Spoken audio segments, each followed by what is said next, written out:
This is a short video on the topic of reinforcement theory.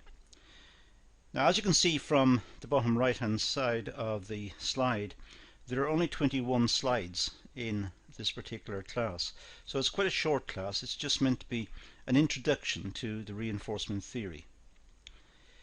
Now, reinforcement theory was put forward by E.L. Thorndike, and it's part of his law of effect. It simply looks at the relationship between behaviour and its consequences. The theory focuses on modifying an employee's on-the-job behaviour through the appropriate use of one of the following techniques, and we'll list out various techniques, and one of these will be selected to be appropriate under certain circumstances as applicable to certain employees in certain sets of circumstances. So we'll go through that list and we'll pick one of the ones coming up and we'll talk about each of them, but one of them would be selected by the employer. So it focuses on behaviour and consequences based on certain behaviour. The theory looks into reward and punishment in order to modify behaviour to meet management expectations.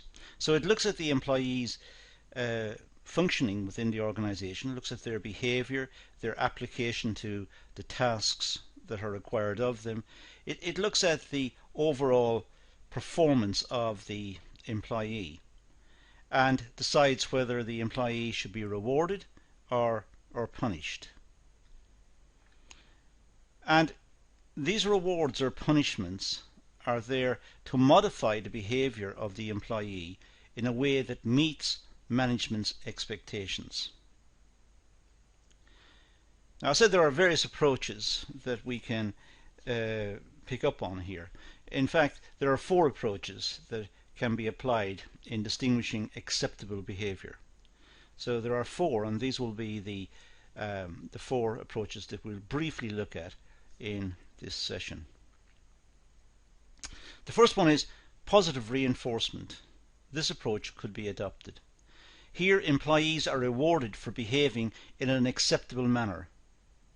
So the employees are identified as being hard-working, applying themselves, diligent, paying due care and attention to their tasks, and they are rewarded accordingly to reinforce that behaviour. The rewards could include a pay rise or promotion or some sort of recognition.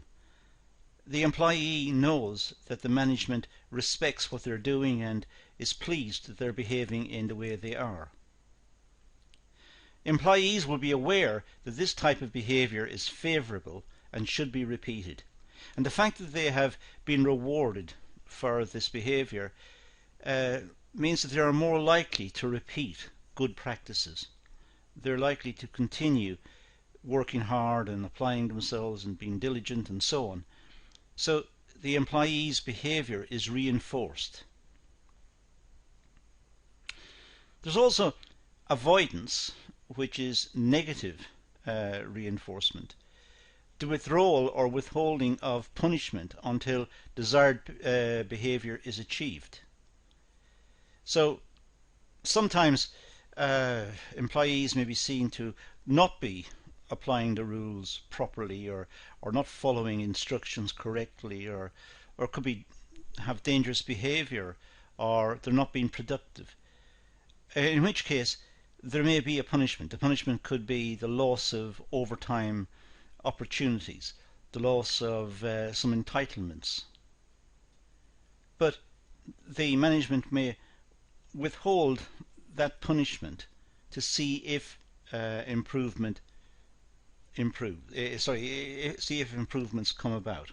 So the management may withhold the punishment to try to see if the employee can rectify or change his or her behaviour in a way that's more acceptable before the punishment is implemented.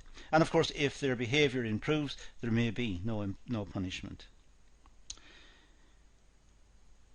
So the idea here is that behaviour is recognised as as good behaviour, in which case it's rewarded. It's positive reinforcement. It's telling the employee to continue doing good work, and they're rewarded perhaps by a pay rise or promotion or some sort of recognition. Or it could be that their behaviour is not acceptable, but instead of administering a punishment, the employee is warned about their behaviour, and if they improve it, there will be no punishment. But if they fail to improve it, there could be punishment in the form of loss of bonus possibilities, or loss of additional payments, or downgrading their particular job, or moving to another part of the organisation where perhaps the work is more onerous and less interesting, or there could be some sort of punishment, some sort of means by which the management will try to regulate the behaviour of the employees.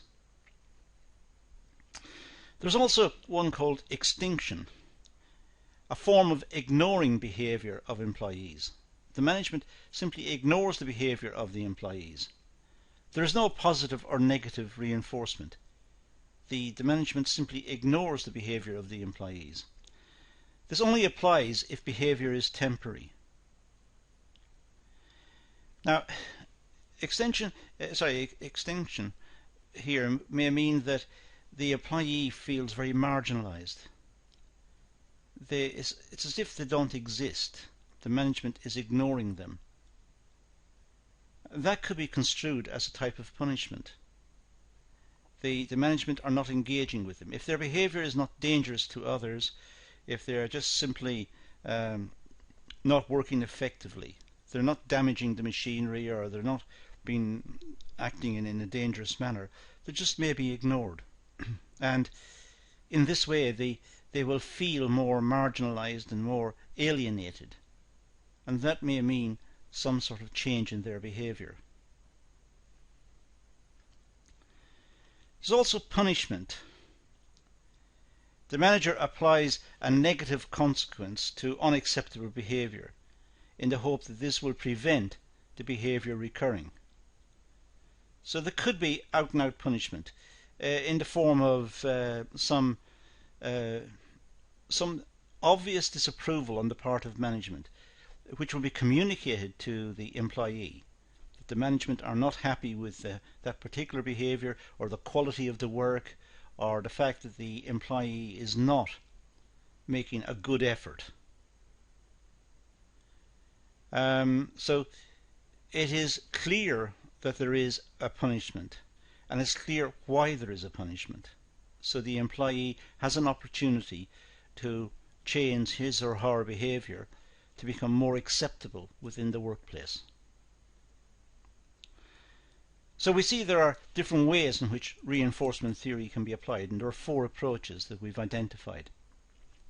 And it's important for you to go back over these, find examples, and read up additional material about it, make your own notes, and have this as a part of the way in which organisations, your understanding of the way organisations work, to try and get the employees to move in particular directions, and to try and bring some sort of coherence to the organisation. None of these should be applied lightly, and it's important that an employee, for example, should not be punished and at the same time given a pay rise. That's contradictory. There should be consistency on the part of management also. But it's important that we understand this. It's an important contribution to our understanding the way in which organisations function. But that's all we're going to do in this short class. We're going to leave it at that. There's a reference that was consulted, and let's leave it at that and say thank you for watching.